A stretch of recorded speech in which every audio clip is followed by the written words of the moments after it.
بسم اللہ الرحمن الرحیم۔ سیدہ وظائف چینل کے ساتھ میں ہوں سیدہ سعدیہ ہنا، مکمل کامل اور مجرب وظیفوں کے ساتھ حاضر خدمت ہوں۔ آج انشاءاللہ محرم کا چاند نظر آئے گا، اور جو شخص اللہ کی بارگاہ کی طرف رجوع کرے گا، اپنی دعائیں اور حاجات لے کر، اللہ تعالیٰ انہیں سنے گا، مانے گا اور انشاءاللہ عطا کرے گا۔ ایک ایسا عمل، ایک بہت آسان وظیفہ لے کر حاضر خدمت ہوں کہ صرف آپ نے چاند دیکھنے کے بعد کرنا ہے، اور انشاءاللہ ساری زندگی، سارا سال اگلے محرم تک، اور اللہ کی رحمت کے ساتھ، اللہ کے فضل کے ساتھ اگلی زندگی بھی آپ کی عیش میں گزرے گی۔ آپ تنگ دست نہیں ہوں گے، مقروض نہیں رہیں گے۔ اللہ تعالیٰ ہر بیماری کو دور فرما دے گا۔ کوئی بھی آزمائش، پریشانی آپ کے مقدر میں لکھ دی گئی ہے تو وہ اپنی رحمت، فضل اور آپ کی دعا کے صدقے میں اسے آسانی میں بدل دے گا انشاءاللہ تعالیٰ۔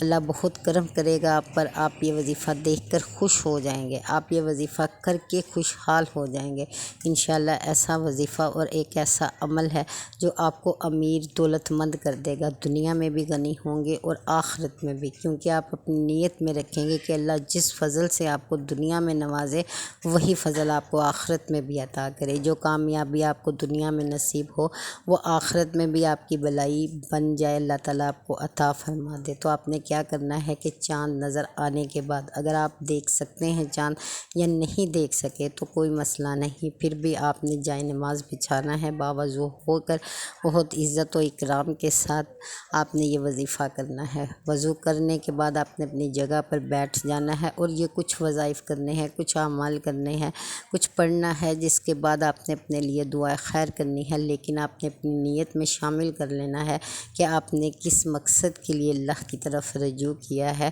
آپ نے اپنی نیت بنا لینی ہے کہ آپ کو صحت چاہیے، تندرستی چاہیے، اولاد کی کامیابی چاہیے، دنیا کا ہر نعمت اور ہر بلائی چاہیے، آخرت میں آپ کو اللہ کا فضل چاہیے، آپ غنی ہونا چاہتے ہیں، ہر طرح کا آپ اپنا مقصد ذہن میں رکھ سکتے ہیں، اپنی پوری زندگی، اپنا پورا مقدر اللہ کی بارگاہ میں پیش کر سکتے ہیں کہ یہاں پر کہیں بھی اگر میرے لیے بدبختی ہے تو اسے اللہ پاک خوش بختی میں بدل دے، اور میرے نصیب کو بہترین کر دے، مجھے خوش بخت اور نیک بخت بنا دے۔ اور پھر اس کے بعد آپ نے یہ عمل شروع کرنا ہے۔ آپ نے کیا کرنا ہے؟ اول آخر درود ابراہیمی 11 بار گن کر پڑھنا ہے، اور 11 بار ہی پڑھنا ہے، اول میں بھی اور آخر میں بھی۔ اس کے بعد آپ نے سورۃ واقعہ 3 بار پڑھنی ہے، پھر آپ نے سورۃ مزمل 11 بار پڑھنی ہے، اور پھر آپ نے کیا کرنا ہے کہ 11 بار سورۃ اخلاص پڑھنی ہے۔ سورۃ اخلاص پڑھنے کے بعد آپ نے 11 بار سورۃ فاتحہ پڑھنی ہے، اور 11 بار ہی آپ نے سورہ کوثر پڑھنی ہے۔ یہ تمام صورتیں مجرب ترین صورتیں ہیں، اور جس انسان نے کسی بھی خاص موقع پہ ان صورتوں کے ساتھ اللہ کی طرف رجوع کیا ہے، پڑھا ہے، بے شک اللہ کی نظر کرم ہوئی ہے، اس کے بعد جو دعا کی ہے وہ اللہ تعالیٰ نے عطا کیا ہے۔ آپ نے یہ تمام صورتیں پڑھنے کے بعد اپنی جگہ سے اٹھنا نہیں، بلکہ ایک تسبیح کرنی ہے بہت ہی جاندار، یا غنی، اے امیر، یا مغنی، اور اے امیر کر دینے والے۔ آپ نے 100 بار یہ تسبیح کرنی ہے۔ پھر اس کے بعد آپ نے یا سمیع الدعا، یا سمیع الدعا، یا سمیع الدعا، یہ آپ نے 100 بار پڑھنا ہے کہ دعاؤں کو سننے والے۔ آپ نے اس کے بعد درود ابراہیمی 11 بار پڑھنے کے بعد آپ نے اللہ سے اپنے لیے اس کا فضل، اس کا کرم، اس کی رحمت مانگنی ہے۔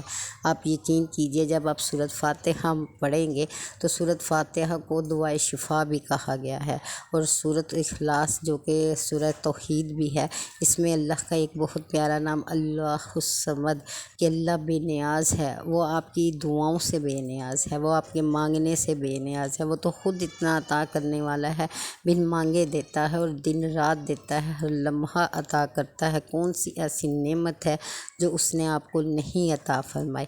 تو آپ کے مانگنے پر بلا وہ کیا عطا نہیں کرے گا؟ وہ اس قدر بے نیاز ہے کہ پوری مخلوق کو تقسیم کر رہا ہے، نواز رہا ہے، فقیروں کو بادشاہ بنا رہا ہے، غریبوں کو امیر کر رہا ہے، بیماروں کو صحت دے رہا ہے۔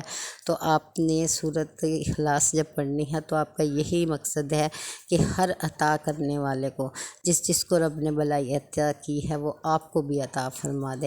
اور سورۃ کوثر سب جانتے ہیں کہ بے شک جتنے بھی ہمارے دشمن ہیں، ہماری غریبی، ہماری تنگ دستی، ہماری بیماری، ہماری لاچاری، ان تمام دشمنوں کو اللہ مغلوب کر دے اور آپ کو غالب کر دے انشاءاللہ۔ اس مقصد کے لیے، اس نیت کے ساتھ آپ جب یہ صورتیں پڑھیں گے اللہ کی بارگاہ میں تو اللہ تعالیٰ آپ کو ضرور عطا فرمائے گا۔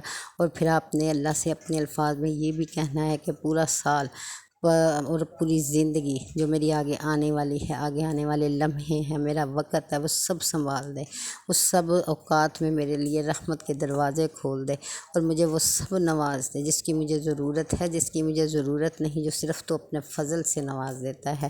آپ اس طرح سے نیت کر کے، اپنی دعائیں کر کے اللہ کی بارگاہ میں یہ اذکار کر کے اٹھیے گا، انشاءاللہ تعالیٰ اللہ آپ پر نظر کرم ضرور فرمائے گا۔ آپ دیکھیں گے ہر گزرتا دن آپ کے لیے کتنی رحمتیں، کتنا نور، کتنی خوشیاں لے کر آ رہا ہے۔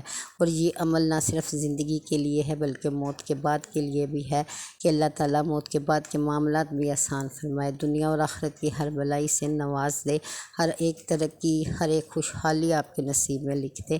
تو انشاءاللہ اس عمل کے بعد آپ بہت غنی ہونے والے ہیں، خوشحال ہونے والے ہیں۔